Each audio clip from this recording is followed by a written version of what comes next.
Sir మరి భారతదేశ 1000 ఏళ్ల భవిష్యత్తుని లాగేసుకుంటున్న ఈ ప్రాజెక్ట్ని ఆపడానికి భారత్ ఏం చేయాలి?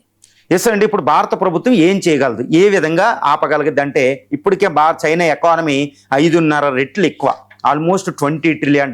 మనం $4.5 ట్రిలియన్. ఆర్మీ, నేవీ వీటిల్లో అది బలంగా ఉంది, చైనా బలంగా ఉంది. కానీ ఇండియా మీద మాత్రం గెలవలే. అంటే ఏంటి, యుద్ధానికి వెళ్లాల్సిన పరిస్థితి అయితే ఇక్కడ ఉంది.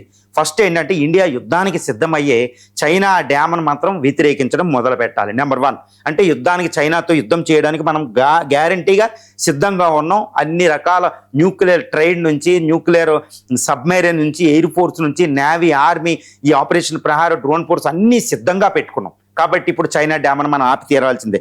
నెంబర్ 1 ఏంటంటే ఈ స్ట్రాంగ్ అబ్జెక్షన్ భారతదేశం, భారత ప్రైమ్ మినిస్టర్ లెవెల్లో ఒక స్ట్రాంగ్ అబ్జెక్షన్ చైనాకి పంపాలి.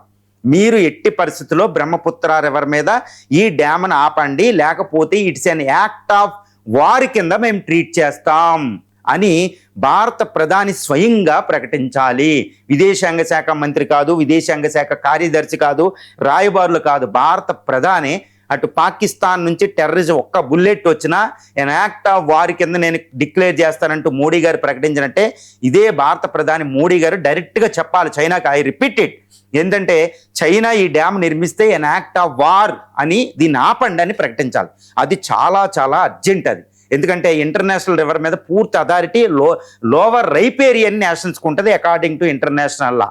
కాబట్టి ఇప్పుడు మేము పీస్ఫుల్గా మీకు ఎటువంటి ఇబ్బంది కలిగించలేదు కాబట్టి మీరు ఆపాల్సిందని యాక్ట్ ఆఫ్ వార్ కింద ప్రకటించాలి భారత ప్రధాని నరేంద్ర మోడీ గారు. నెంబర్ 2 ఏంటంటే యునైటెడ్ నేషన్స్ ఆర్గనైజేషన్, ఐక్యరాజ్య సమితి భద్రతా సమితిలో ఈ విషయాన్ని భారత ప్రభుత్వం తీసుకురావాలి, ఇంటర్నేషనలైజ్ చేయాలి. ఇక 3వది ఏంటంటే భారతదేశం, బంగ్లాదేశ్, లోపర్ రైపేరియన్ బంగ్లాదేశ్, ఈ యొక్క భూటాన్, నేపాల్తో కలిసి భారత ప్రభుత్వం దీన్ని తీవ్రంగా వ్యతిరేకించాలి. ఇది 3వ ఇంపార్టెంట్ అనమాట.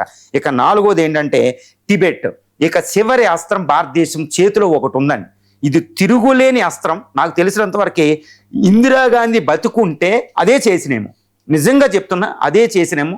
చరిత్రలో the best of the best prime మినిస్టర్గా నేను చూస్తాను. ఎందుకంటే పాకిస్తాన్ నుంచి బంగ్లాదేశ్ని విడదీసిన విధానాన్ని బట్టి చెప్తున్నాను నేను, అంతే చరిత్రను బట్టి చెప్తున్నా.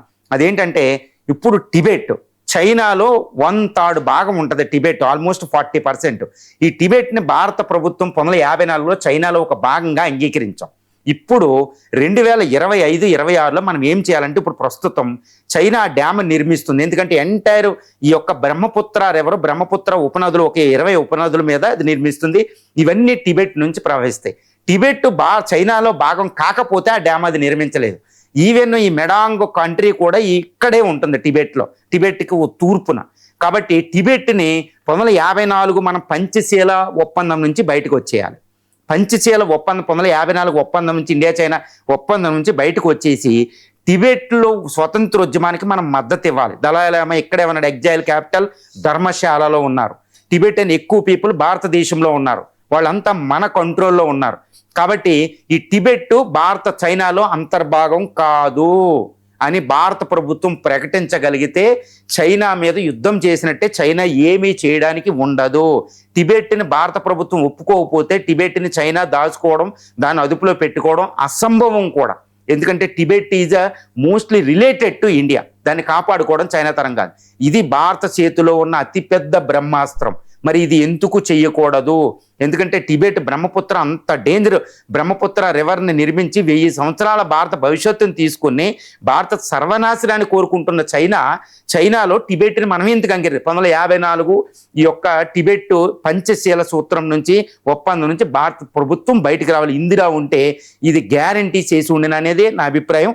ఇప్పుడు భారత ప్రధాని, భారత ప్రభుత్వం ఇది చెయ్యకపోతే భవిష్యత్తు భారత ప్రజలు ప్రస్తుత ప్రధానిని, అంటే ఈ బ్రహ్మపుత్ర డ్యామ్ నిర్మించడానికి శిలాఫలకం చైనా శంకుస్థాపన చేసినప్పుడు ఉన్న భారత ప్రభుత్వం, భారత ప్రధానిని భవిష్యత్తు నిందిస్తుంది. ఇప్పుడు ప్రస్తుత బీజేపీ మోడీ గారు ఒకటే అంటారు, 1954లో చైనాతో ఒప్పందం, కాశ్మీర్ విషయంలో నెహ్రూ చేసిన తప్పు అంటారు. ఇలా భవిష్యత్తు తరం మోడీని నిందించకుండా ఉండాలి అంటే ఈ బ్రహ్మపుత్ర రివర్ మీద చైనా డ్యామ్ను ఆపడానికి మనం ఎంత వరకైనా వెళ్ళగలగాలి. అంత శక్తి సామర్థ్యాలు భారతదేశానికి ఉన్నాయి. న్యూక్లియర్ ట్రైడ్ ఉంది, ఈ మలక్కా డైలమా ఉంది. చైనా మన మీద గెలవడం అనేది అసంభవం. ఇప్పుడు యుద్ధానికి చైనా రాదు. మనం స్ట్రాంగ్ అబ్జెక్షన్, యుద్ధానికి మేము రెడీ అంటే గాల్వాన్ వ్యాలీలో వెనక్కి వెళ్ళింది. కాబట్టి 2019 మనకి ఒక ఎగ్జాంపుల్ అనమాట. అది రాదు. పాకిస్తాన్ మీద మన యుద్ధానికి వెళ్ళిన పరోక్షంగా ఉంటుంది, ఎప్పుడూ రాదు. కాబట్టి అది చైనా వీక్నెస్. ఇప్పుడు మనం క్వాడ్లో ఉన్నాం, ఇంటర్నేషనల్గా చాలా స్ట్రాంగ్గా ఉన్నాం. అమెరికా, వెస్టర్న్ కంట్రీస్ మనకి సపోర్ట్, ఇటు Philippines, Vietnam, Indonesia, Japan, quad అంతా మన వైపు ఉంది. కాబట్టి చైనా భారత్ మీద యుద్ధం ప్రకటించాలి. కాబట్టి this is the time to stop the China. ఈ డ్యామ్ నిర్మించడానికి మనం ఆపి తీరాల్సిందే. మోడీ ప్రభుత్వం దీన్ని ఇంటర్నేషనల్ చేయాలి. It's an act of war అని చైనాతో బిగ్గెస్ట్గా ఎందుకు వార్నింగ్ ఇవ్వాలి. బ్యాటిల్ ఆఫ్ గాల్వానీ వ్యాలీ సినిమాని కూడా దురంధర్ లాగా పూర్తిగా సర్టిఫికెట్ ఇవ్వాలని నేను కోరుకుంటున్నాను.